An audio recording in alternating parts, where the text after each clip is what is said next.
Welcome back to Math Zen, everyone. Today, we are going to continue our fast test prep for 5th grade series, continuing working under the Algebraic Reasoning umbrella. Without further delay, let's get into it. Alrighty, here is question number 13 of our fast test prep for 5th grade series. Again, this is under the Algebraic Reasoning umbrella. If you would like to pause the screen now and try to solve this on your own before I do so, now would be a time to do that. I wonder what the answer is.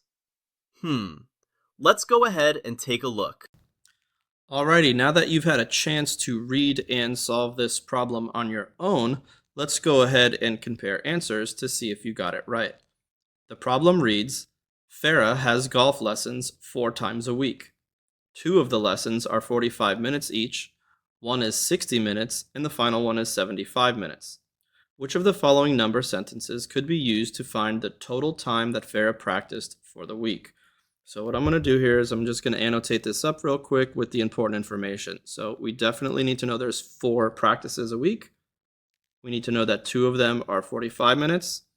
We need to know that 1 of them is 60, and the final one is 75 minutes.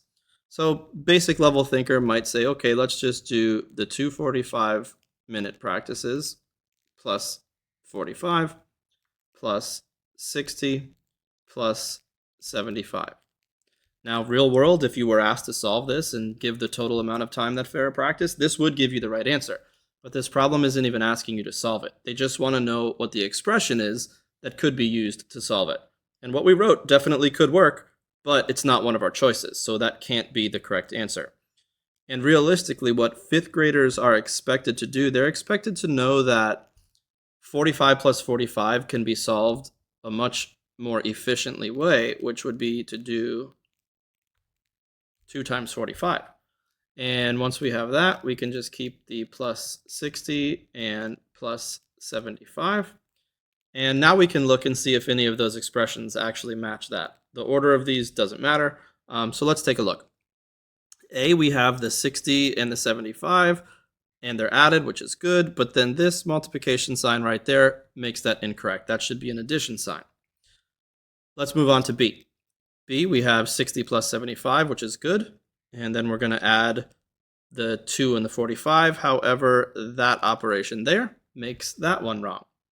Now, if we look at C, we have 60 plus 75 plus 2 times 45, which is exactly what we wanted. And then again, just to be safe, let's check D.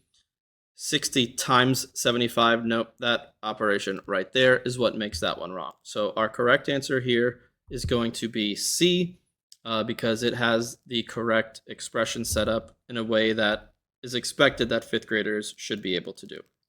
Good job if you got that one right. Alrighty, nicely done with number 13. We are going to continue moving forward now and work on number 14 of our fast test prep for 5th grade. Again, we're working under the Algebraic Reasoning umbrella. Now would be a good time for you to pause the screen so you can try this one on your own before I solve it with you. Let me try to figure this out. Alrighty, now that you've had a chance to try this problem on your own, let me go ahead and read it to you and solve it to see if our answers are the same. So the problem reads, the Green Bay Packers fan club has 305 fans traveling to their game versus the Miami Dolphins. They rent 7 buses that can each hold 47 passengers. How many empty seats will there be? So on the surface, this might sound similar to one of the interpreting the remainder type questions that we were working on previously. However, this one's just a pretty standard multi-step problem. So the first thing you need to do is you need to take the total number of people who can fit on one bus, and you need to multiply that by the total number of buses that they're renting. So we have 47 times 7, and that's going to equal 329.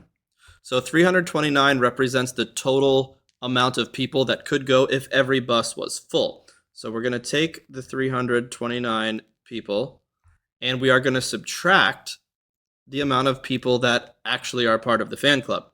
So we have 305 and we're going to subtract those two, and we're going to be left with 24. So these 24 here are going to be empty seats on the final bus. So if you work this out and you got 24 as your answer, give yourself a very big pat on the back because you got it correct. Great work today, everyone. I hope you all are getting a little more comfortable with these types of questions so that when you see them on the FAST test, you quickly and confidently solve them. That's all for today. As always, don't forget to find your Math Zen.